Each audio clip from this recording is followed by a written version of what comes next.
It's yeah, good. I did just want to make sure that we welcome Cincinnati Children's new to this group. Really excited to have you here. Thank you. Very excited to be here. Yeah, Alicia, or if you and Janet, if you guys wanted to take a minute to just introduce yourselves, everyone else does it in chat because they're typical attendees and regular faces, but we'd love to learn more about who you guys are. Happy to do a quick introduction. Again, my name is Alicia Hill. I work at Cincinnati Children's Hospital. I serve as the Director of Leadership Development. I've been with the organization for about 4 years. However, I've been in leadership education, leadership development for about 13, I believe, years at this point. I've have some background in retail as well, where I spent probably half of my career there, but made the transition over into healthcare and excited that I did. I've been learning so much, and it's just such a wonderful industry to be in. So excited to, I met Ren probably about, I don't know, it was a while ago when I met Ren, but she is just amazing. I really appreciate them, and I appreciate just the opportunity to be able to be among you all and to learn from you. So that's what I'm looking to gain from this, and looking to also give my own experiences and expertise. So thank you for the invitation, and thank you for such the warm welcome. Absolutely. Thank you for joining us. Hi, my name is Janet Forbes with Cincinnati Children's. I serve as the Director of Employee Experience and Development, and I've been with Children's for, it'll be 22 years in September. In my function, I have responsibility for the employee experience, the annual engagement survey, and all of the OD follow-up that comes along with that. Workforce development, instructional design, and career development. And I'm really looking forward to participating in this group and learning and sharing. So thank you very much for including us. Absolutely. Well, I recognize maybe some of you don't know me, so I'm subbing in for Ren today. I'm Megan Nussain, the Senior Director for Communications and Development with NCHL, and Ren is a part of my team. So really fortunate to have Ren, and they're enjoying a vacation right now. So you get me, but I'll get us started with the NCHL business, just some quick updates. So one, the all-member conference registration opened about 2 weeks ago. So your primary contacts for each of your organizations received a special promo code, in which entitles you to 1 to 3 complimentary tickets for the conference, and then you also are eligible for a member rate registration fee should you choose to bring additional team members. The room block for the hotel lodging is also open, but we changed it up this year. You need to register before you get any of that information. So that's in confirmation emails once you register. Additionally, Gail Warden, the Leadership Excellence Award dinner, we are hopefully announcing the winner today. So look for that in your inbox, but that registration for that event is also open.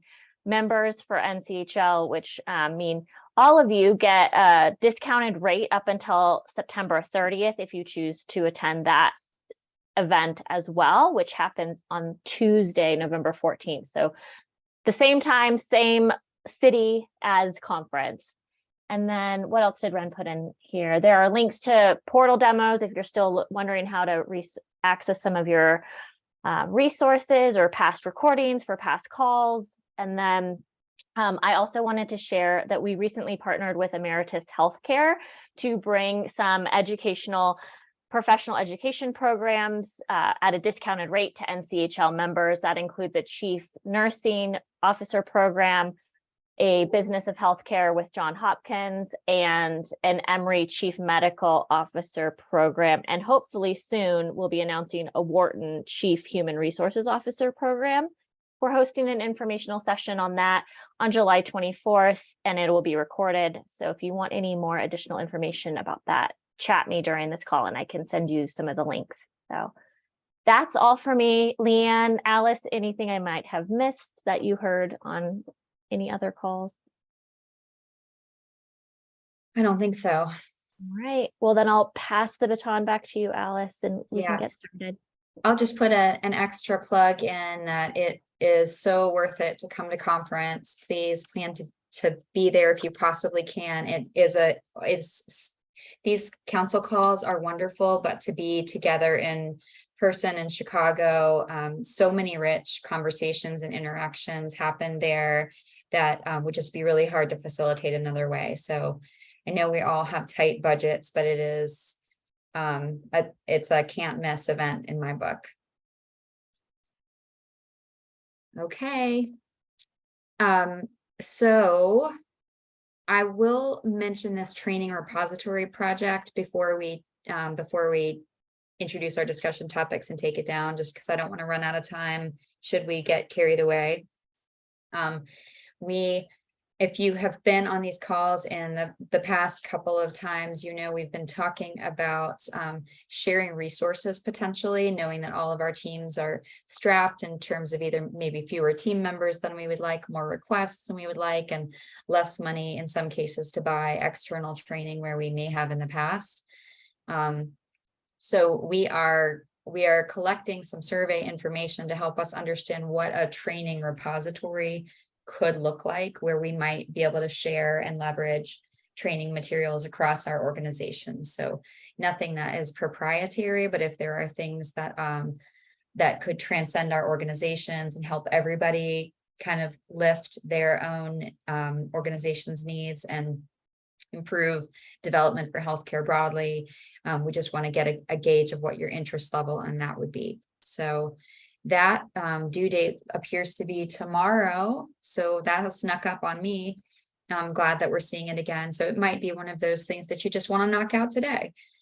So understand that some of you may not be interested in sharing those resources, but as many of us are in markets where we don't compete for talent, it may be really helpful and something that we can share. One of the things that we talked about in a previous session was a lot of us used to do crucial conversations and no longer can afford to do crucial conversations. So we had a robust discussion about what are people doing instead, because that need is there. And turns out that maybe a third of us had each painstakingly developed our own internal version of that. So that's an example of something where we probably could have helped each other out. So that survey should just give us a sense of what's the group's interest and how might we move forward. And it's okay if your answer is I'm not interested. Okay. So with that, that leaves the bulk of our time today to dive into a discussion. And we really want today to focus on comprehensive onboarding for leaders. So thinking about the fact that we know lots of our organizations have experienced greater than usual turnover in our leadership ranks. Leadership onboarding is always important, but when you're onboarding so many leaders in a narrow window of time, you will have the opportunity to either hit or miss in a lot of places at once. So you can sort of see the questions. I'll toss them out now, and then we'll take the screen down so that we can see each other, but would love to really hear from everybody. How are you onboarding leaders today? Knowing it's probably a multi-step answer. Do you use certain models? And would you be willing to share them? Are you looking at how you might onboard leaders differently in this moment? And then what's coming up for you as far as opportunities, challenges, or wins? So really want to foster a robust discussion. If you are here today, your voice matters in this. We care, even if it's just your own experience having been onboarded, if this isn't something that's part of your own work. That's perfect, Megan. I think we can drop that now. Perfect. And also would like to offer the psychological safety of saying, like, don't feel like your answer has to be, we're great at this. A great answer might be, here are the ways we're not yet great at this, and then we can help each other grow through that too. So with that, I'll open the floor. You feel free to use the raise hand if you want, or just jump in there. And we should have time to get to a lot of us. Jason. Hi there. Well, first of all, I want to say hello to Cincinnati Children's. You just took one of my amazing coworkers, so you got a really good one. I know you'll enjoy working with him. Just a few things that we do that I'll share in terms of onboarding new leaders. Being part of a university system, we have something called University of Kentucky Supervision, which is required for all new supervisors. And so everybody throughout the university, including healthcare, goes through that training, multiple modules. They have 6 months to complete that after moving into their supervisor role. On the healthcare side, we do something called New Leader Academy, which is a combination of in-person learning as well as self-paced learning. So we've split that into that. Real focus there is leadership development, whereas some of the UK content is very kind of nuts and bolts of being a supervisor, a lot of HR related information.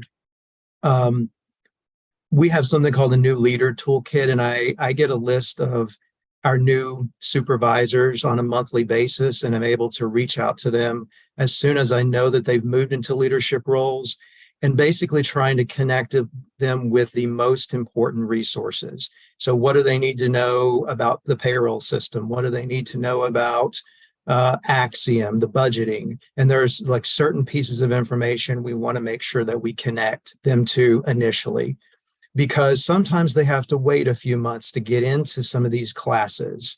And that has been an issue with us. Sometimes it's a 6-month wait before they can even get connected to leadership development programs. And I think that's too long.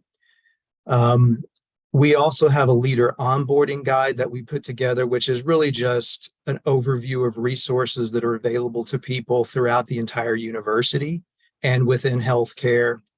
And as part of the New Leader Academy, I do follow up. So I do stay in touch with those individuals pretty much over the course of a year at least. And I'm doing some leadership connection sessions as kind of a touch base after they've been in their role for a little while. So we really try to stay connected to them and provide additional support on an ongoing basis.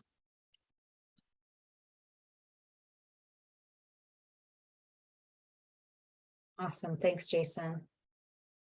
All right. I got a question, Jason, about something you said, the leadership connections. Like, what does that look like? Just curious. Is that roundtables, or that's just, through a technology forum? Yeah, so it's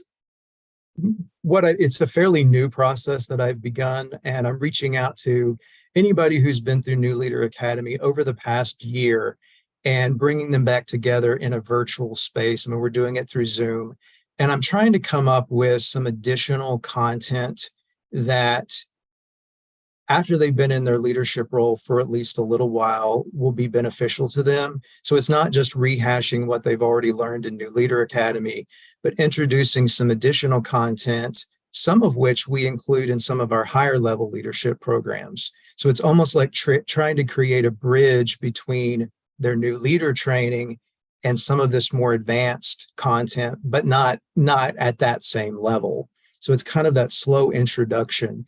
It's also just an opportunity for them to get back together as still fairly new leaders, to have open discussions about their challenges, their concerns, their fears, anything that they're going through, because we want to continue to provide that forum for connection across the enterprise.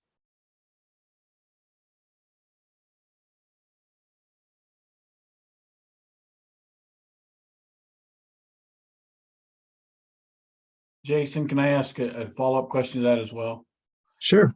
I'm curious, do you tailor this for the level of leader, or do the supervisors get the same experience as like a manager or director?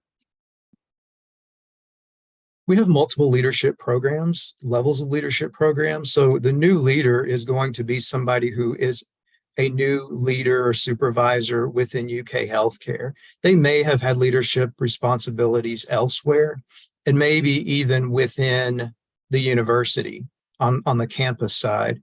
But most of those individuals are new in leadership roles. For more of our advanced leaders, we have other programs that they can potentially go through. And those are much longer term, greater levels of commitment. But that's really how we're kind of tailoring it. But what we say is that there's a core set of modules or components that we believe all leaders, new leaders within our healthcare system need. And we want to make sure that they're all on the same page.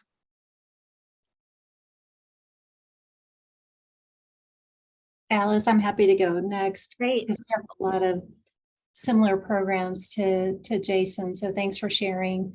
I think the variations that we have are, we do have a 30, 60, 90-day check-in. So initially leaders go through the traditional onboarding. They have classes that are assigned to them. And then at 30 days, we have a consultant that reaches out to them with their leader on the phone to say, how is it going?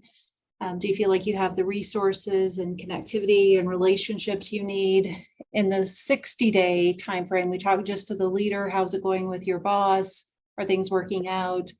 And then at 90 days, we put them back together to say, is it going well? You know, what do the financials look like for the department? Just anything that helps clue us in that maybe things are either going really well or we need to do more developmental planning. So it does take some resources to do that, but we've found that that's really worked well. The other program that we started in a pilot phase last year, Roanoke is considered the Star City of the South.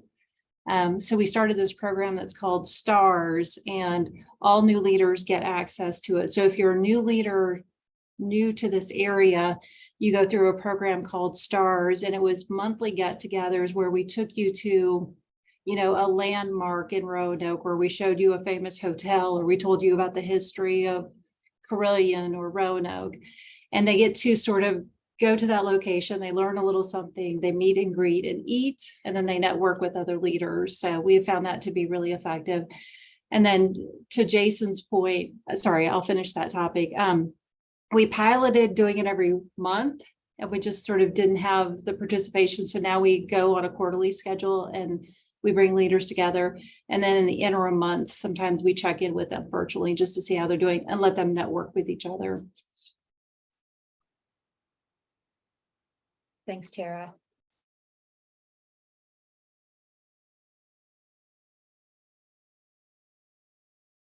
This is Corey from Intermountain Health. We have a couple of different things we're doing. I'll start with executive onboarding. So we have a little bit of a different process for executive onboarding to really connect those new leaders to others who need to do their jobs that they're going to need to connect with in order to, really see things at the system level.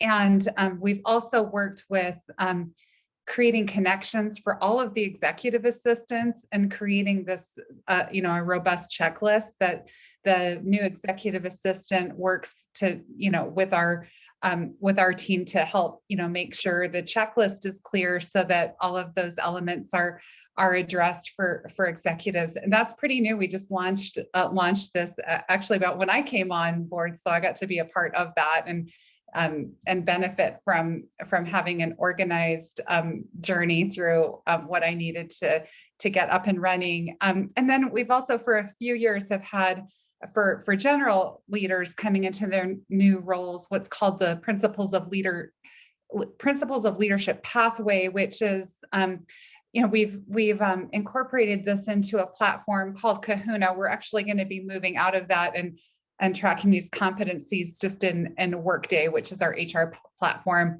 But it's really a whole one-year journey full of training, experiences, checklists, the check-ins to really provide that robust, standardized experience for all of our new leaders. So we are a growing organization, and we've just recently launched it in one of our newer regions, and are really excited about the expansion of it. But I will say what I appreciated about that, even prior to coming into the leadership and organizational development space, was as an operational leader, I actually onboarded 2 new managers into the organization.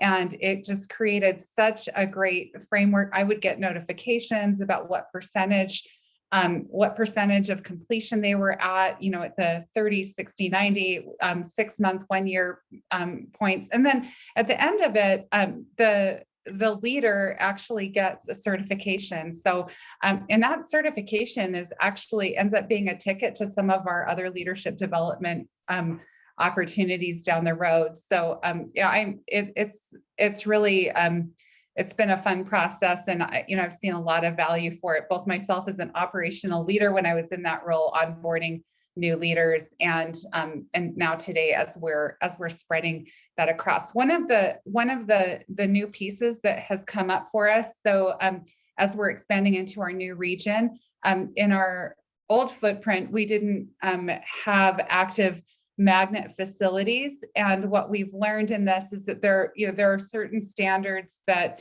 magnet nursing certification requires so we've just had to work on sharing how did this orientation process get sign off from nursing leadership, and we track that and share that with our magnet facilitators, so that everybody's on, or magnet coordinators, so everybody's on the same page. So that was just one little, I wouldn't call it a road bump, but just a kind of an area of awareness that we've had to work through to make sure that we have processes that demonstrate nursing leadership has also reviewed the content of the orientation and onboarding experience. Awesome, thank you.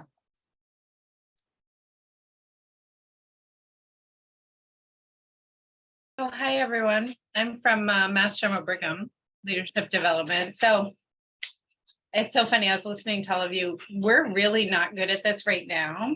So we do a lot of entity specific new leader onboarding, but nothing at the system level. So as they go into their hospitals or health systems, they get their onboarding that way, but they're never really exposed globally to the bigger system. So we're actually in the middle of designing that right now, with the additional challenge of we're also going live with Workday in a year from now.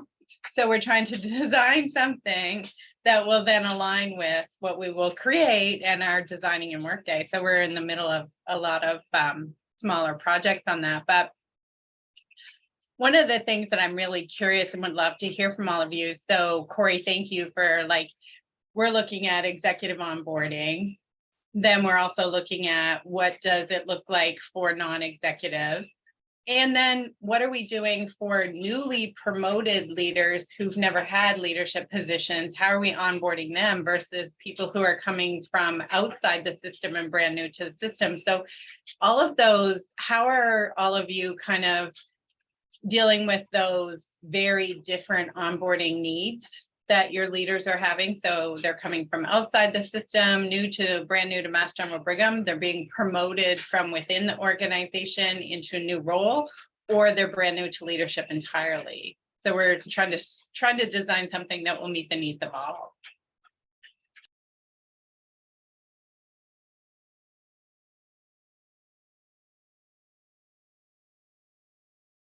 Terry, this is Corey. Just to address that question of how are you, how is your onboarding addressing both of the leaders who come in and the leaders who are already in the organization, or people who are new leaders in the organization? The pathway that I described is for both, so I think there's a potential for some redundancy in leadership competency, but what we've addressed is that there's a competency checklist. There's also the ability for the leader to confirm competency in a certain area. So if they came in from outside, we also build in a lot of I would say cultural leadership into the pathway. So even though they came from another organization, it's kind of that yes, and thank you for bringing your strengths, and this is how we approach that at Intermountain Health. So how do you, so, because that's what, that's, I think it's probably easier to do the tactical, practical parts of the job. Those are, I think, probably, we're going to have programs that will address that. It's that cultural aspects that I think are the harder ones. And I'm assuming that a lot of people on the call, you're probably doing roadmaps of people where for them to meet with and key stakeholders and things like that. Do you also assign, and create at all levels that buddy system too? Like, do you have someone that you pair them up with that help with those, what just happened in this meeting, or what am I missing here, or what landmines do we not want to step on? Like, how do we, so we're trying to figure out how to get to that very cultural, specific aspects of being part of the system.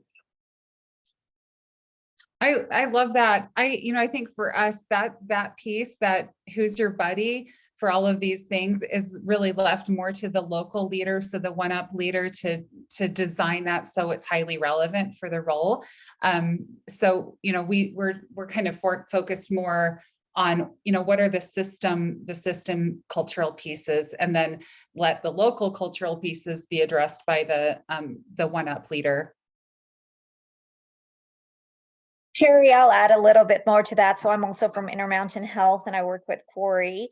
So I actually went through Principles of Leadership as a new outside into the organization.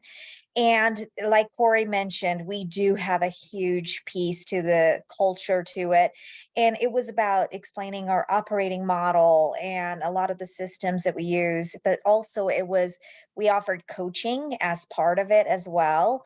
And there was a coaching course and other courses. And then there was simulations that we could do as part of it to also understand what the Intermountain coaching model is. So there's a lot of cultural pieces that were part of the components of the classes, and as part of that Principles of Leadership in that first year.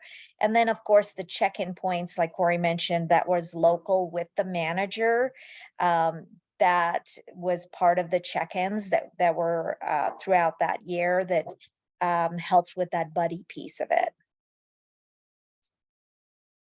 And we can share, we've been on this journey. So Terry, I'm hearing you say right now, we don't really have anything at the system level. So it might be helpful to hear, we can share our journey from the point where we had almost nothing to where we are now, and sort of how we added programs on so that there's an idea how you could move that way.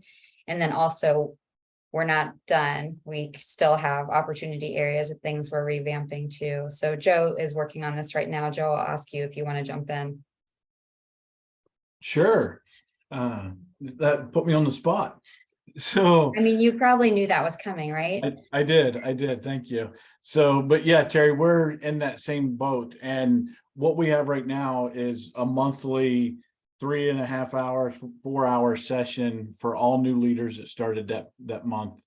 And we introduced them to kind of what Jason was saying as well, the culture piece, the technology piece, everything that they would need to be an effective manager, and all the support resources available for them. Where we want to take this, and should be launching September, October timeframe, is more of a cohort learning style. And Terry, to your question about the outside leader coming in with leadership experience versus the newly promoted, what we're going to strive to do is pair them up or make small little pods of cohorts with some newly promoted leaders who know Ohio health system, with the experienced leaders just coming in and hoping that they can form some sort of buddy relationship. And then we'll design 30, 60, and 90-day checkpoints for those cohorts to get together and talk about the challenges that they're all facing, but then also be able to support each other through ad hoc touch points throughout each of that whole onboarding period. So that's part of the new model that we're looking at. And then we'll also do some of the checklists that people talked about at 30, 60, 90-day checkpoints. One checklist for the new leader coming in of what they should be experiencing, but also one for the hiring manager or the hiring leader and what they should be considering at each of those touch points as well. And We- do you all do the same, like you mix all of your levels of leadership together, like from frontline clinical staff to executive, like they're all in the similar program if they start the same month? The executive have their own track or their own support system, but from supervisor to director go through the same path of leadership orientation. Yeah, and that first piece, we call it leadership launch, is really, it's really orientation, not development, you know, so it's the wayfinding, it's the how we do it here. And then they're clumped together, but we have an additional program so we did that first, and then we have an additional program that we added after that, which is we call Not That Creatively Leadership 101, which is first time people leaders, and that's a more extensive program that runs across 6 weeks, Joe. It is. 6 weeks, that's where you've been, it's your congratulations, it's your first time being a leader ever in anywhere in the world, like Jason talked about. And how do you do the basic things that you need to do to succeed in that role? So at that point, it's a more targeted group of newer leaders.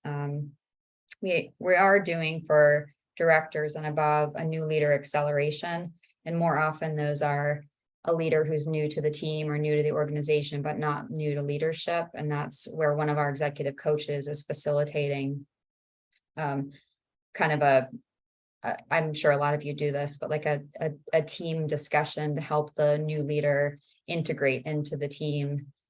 We spend a couple of hours doing that with them. For the executive track that Joe said, that sounds better than what it really is. What it really is me meeting with each executive for 2 hours at a time, 3 times, which is not a scalable model, but because like the volume of, we have only maybe 75 executives. A lot of our work is done at the senior director and director level that might be executives in other organizations. So it's a manageable amount of turnover for me to do that. And it's helpful for me to build those relationships with them as they're coming in and catch them up on some of the things that they wouldn't be able to get in a class. Like we use Enneagram really comprehensively in the organization, and that's not the kind of thing that somebody can just walk in and pick up a book on. So they get sort of a private catch up on the things that they're going to hear walking around and need to understand. But we have just started working on that executive assistant piece that was that you, Corey, that you were talking about doing. That I think is going to be a game changer for us because I don't get to the level of detail that the executive assistant will be able to on that stuff. And also love, Tara, your the 30, 60, 90-day check-ins that's facilitated by somebody else, because right now Workday prompts us to do that, but it's just the one-up leader doing it. There's no accountability or outside point of view. So those are both things that I'm taking as takeaways of things we can keep doing to grow too.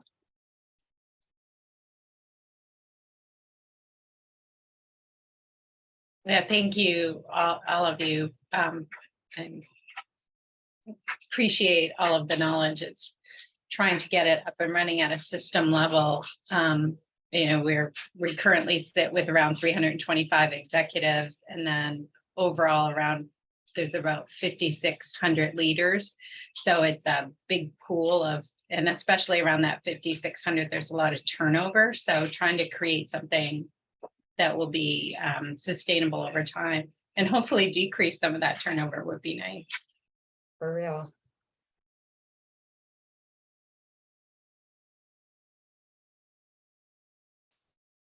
Does anybody use something that we haven't talked about yet?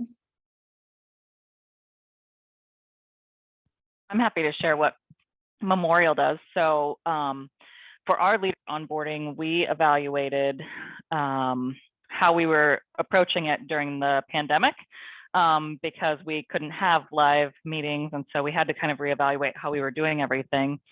And out of that, we came to having a core day where we just focus on the strategic to help, expose the culture to every level of leadership.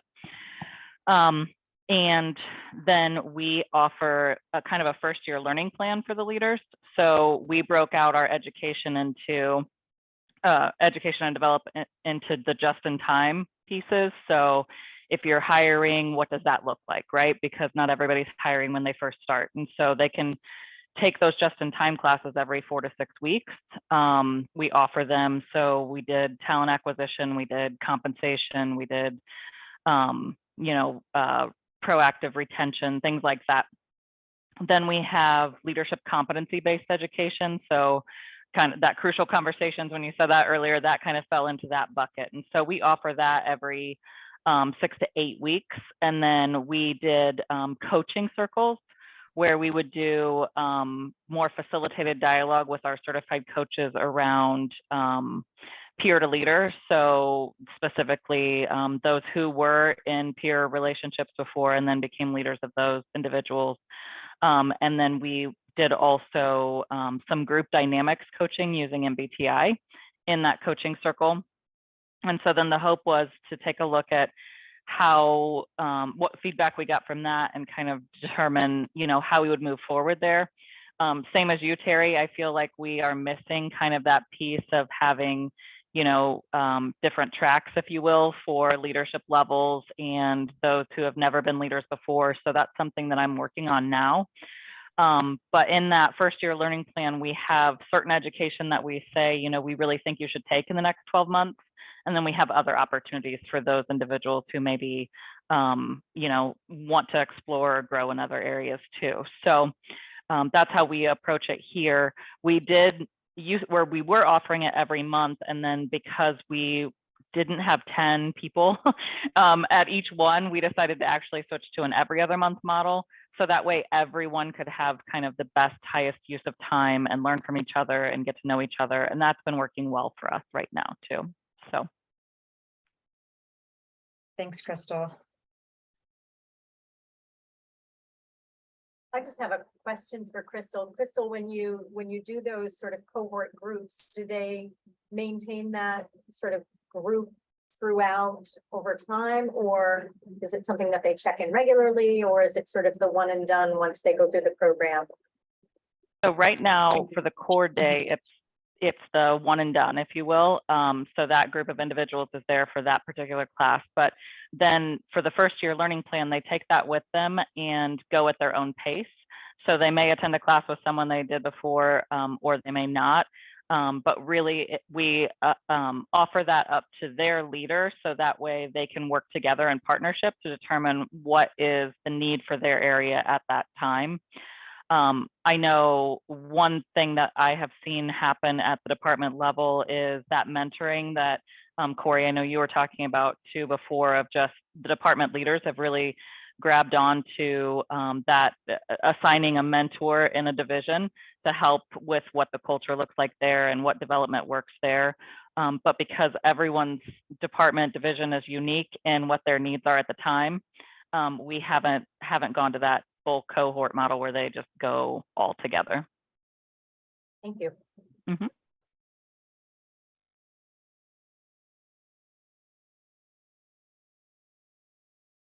I forgot to say too, sorry.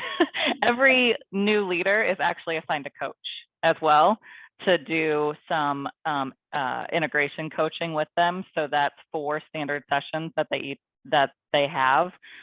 It's not required. It's strongly suggested. The person who is the new leader can decline it, and that's just a data point for us. But we do offer a coach for every new leader who joins. And then executive onboarding, the executives would go through the same kind of process, if you will, but they are assigned an executive coach, and they have a little bit different looking onboarding process. But other than that, everything is pretty consistent for all the leaders. That's awesome. I'm really glad that you remembered that and came back off mute to share it. That's a really cool goal. And I imagine it makes a huge difference. Crystal, I got a quick. go ahead. Go ahead. Yeah, Lisa. there's been several different mentions of like coaching or assigning coaches. Crystal, are these in-house coaches or are these external coaches? Just curious. So we have 4 certified internal coaches. So they are very busy. We have one who is dedicated full-time to coaching. That is her full FTE, what she does all the time. And then we have another certified coach who coaches our supervisors and below. And that is a part-time position for her. And then she does OD consulting the rest of her full-time. And then we have an executive coach, and then my leader, Alice Leafers, is also one of our certified coaches as well.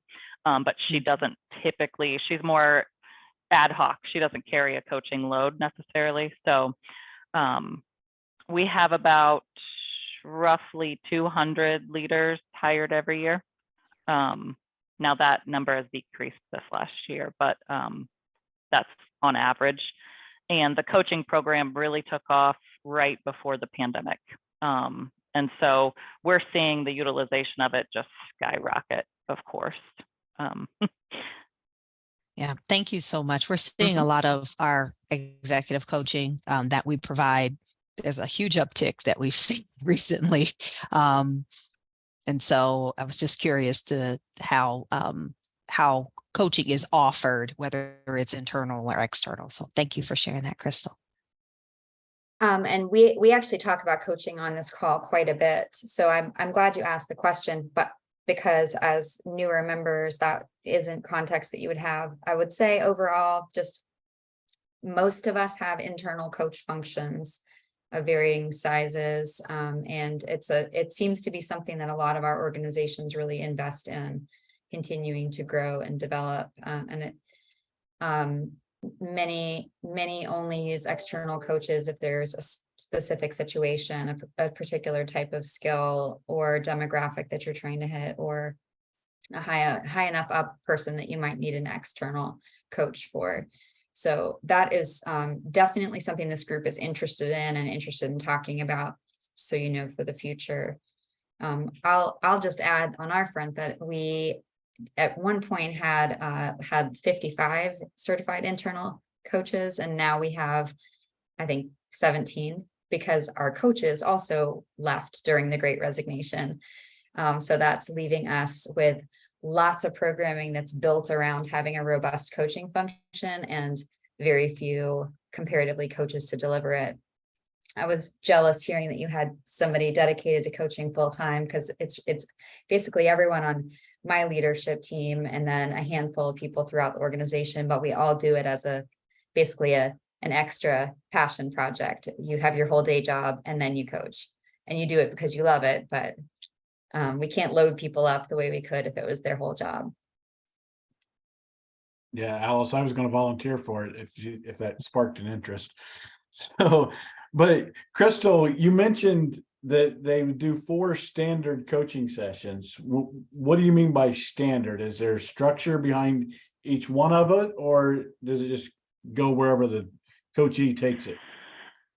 So the initial coaching session, I know they do have dialogue around a lot of kind of assessment work. So they go through MBTI, TKI, FIRO-B, a lot of just self-assessing to help them understand their style of leadership, and then how that might relate to how they lead, and helping them understand that, I'll use MBTI, for example, right? Like their MBTI type is not everybody that they're going to lead. And so how do they lead differently? And then it goes where they take it after that. So typically we'll see that new leaders will 100% stay on for 3. But then that 4th session is kind of, they feel like they've gotten their value out of it. While I'm not one of the certified coaches, I like to tell our new leaders that, this is really their chance to have that third party conversation about things that are going well, or maybe barriers they're running into, and helping them work through that. And so they try to spread it out over 4 months. as well. So it's not like all just compiled in the very beginning where things might either look really great or really horrible, depending on where you're going. So we try to make sure that it's kind of spread out a little bit more for them to be able to use it.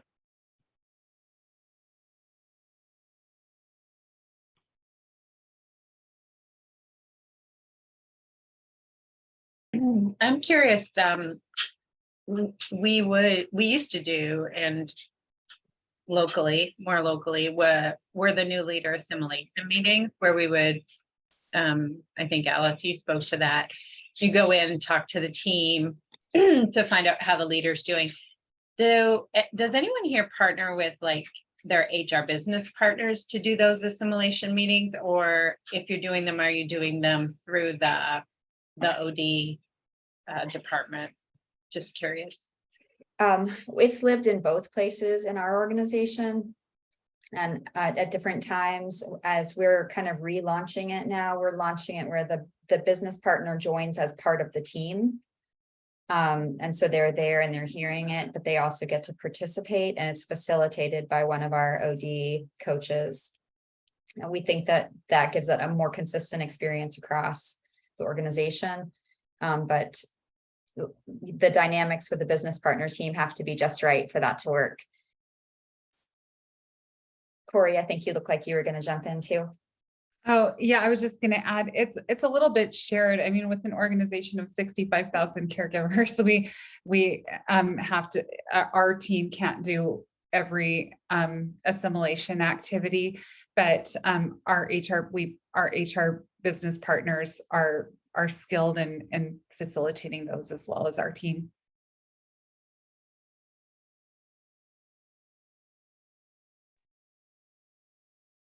So we haven't shared yet, and thought I'd just throw out there. So Yeah. we are on a journey as well when it comes to our executive onboarding. Much like Terry mentioned earlier, I think it really is a decentralized process right now, where a lot of the different entities or units within the organization kind of take on that responsibility. We do have a great orientation for leaders, but then once that happens, we're in the process of trying to figure out how might we across the system create a process that is unified, and that, you know, executives and then at different leaders at different levels can experience a more robust onboarding experience. So what I will say is that I've appreciated all of these different aspects of this, because this is really helping me to think about it in a lot of different ways. I will say that one of the things that we just started, and I'll say it's a test and learn, is we started leader mentor circles. And so in a past life, that was actually a part of an onboarding experience that I managed in a past life. And so in this pilot, what we've done is we've gotten maybe about, I would say about 12 of our existing leaders who've been in the organization or been maybe director level and above for at least a year.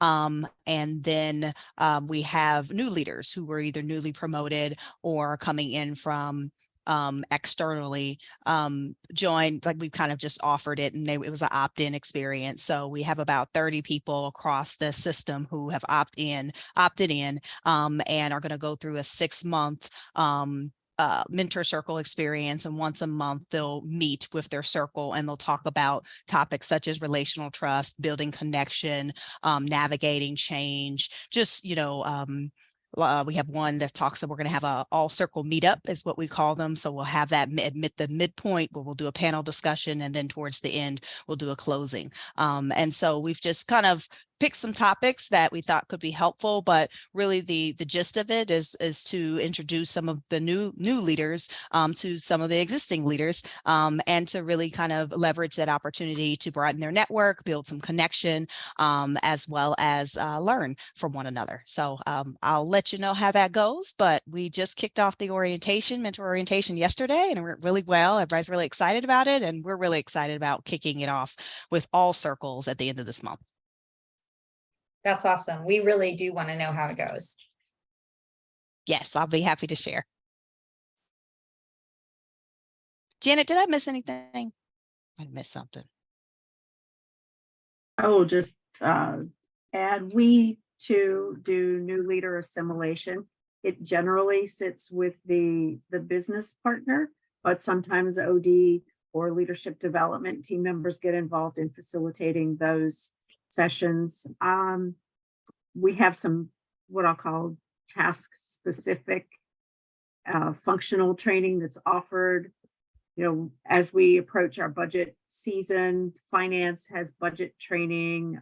We do performance development training as for managers as we approach that time frame. So there's a little bit of that. And then we also have a bank of resources for leaders that they can tap into. It's just in time, it's single focused micro learning, either videos or job aids on how to do particular things or how to address particular issues, and those were developed in partnership with our business partners, really by asking the question, where do our leaders get tripped up? What are the things that they struggle with? What do they reach out to you for that should be self-service? And then we focus the topics on those. And beyond that, I think Elisha covered it. Thanks, Janet.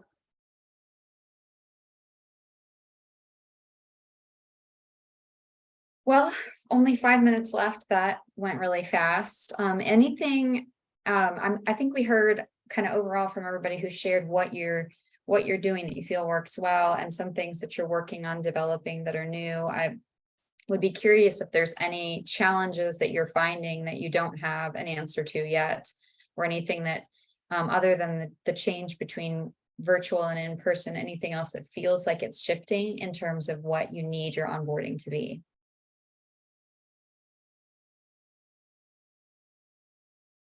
So I'll just share a little bit.